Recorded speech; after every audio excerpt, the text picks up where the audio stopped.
ετοιμάσου για Χαβάη.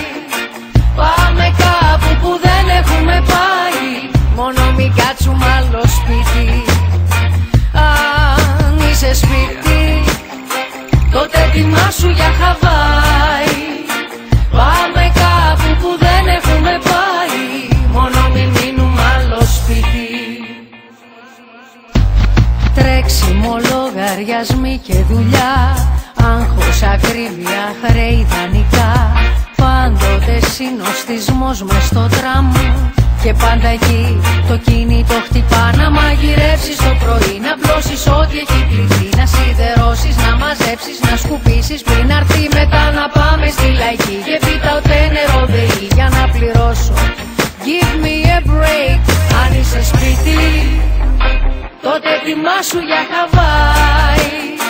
Πάμε κάπου που δεν έχουμε πάει, μόνο μην κάτσουμε άλλο σπίτι.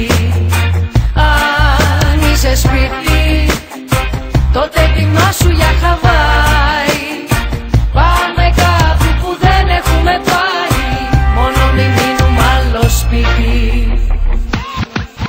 Θέλω βόλτες, ταξίδια, γλυκά, φαγητά, να ξαπλώσουμε βρούμετα στην αμμουδιά. Θέλω στην παραλία να ανάψω φωτιά, κολύμπι ωρών στα ριχά ή στα βαθιά. Θέλω να μαυρίσω και να μείνω έτσι πάντα, με τον Ενρίκε Ιγκλέσιας να χορέψω λαμπάντα. Να αρπάξω το μικρόφωνο από μια μπάντα και να φωνάξω Θε μου αμήν. Λοιπόν έλα, στη μηχανή ανέβα, πάμε Χαβάη με μια ρόδα.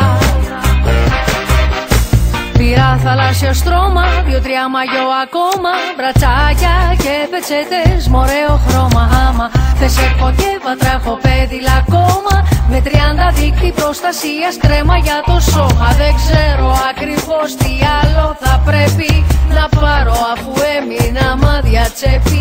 Σταματώ και στην τράπεζα να δω αν έχει λεφτά, μα ξέχασα το πιν. Θωμά είσαι σπίτι, γιατί σε παίρνω και μιλάει. Αν τελικά θα πάμε στη Χαβάη, τότε πάρε λεφτά το σπίτι. Ναι, Θωμά είσαι σπίτι, γιατί σε παίρνω και μιλάει.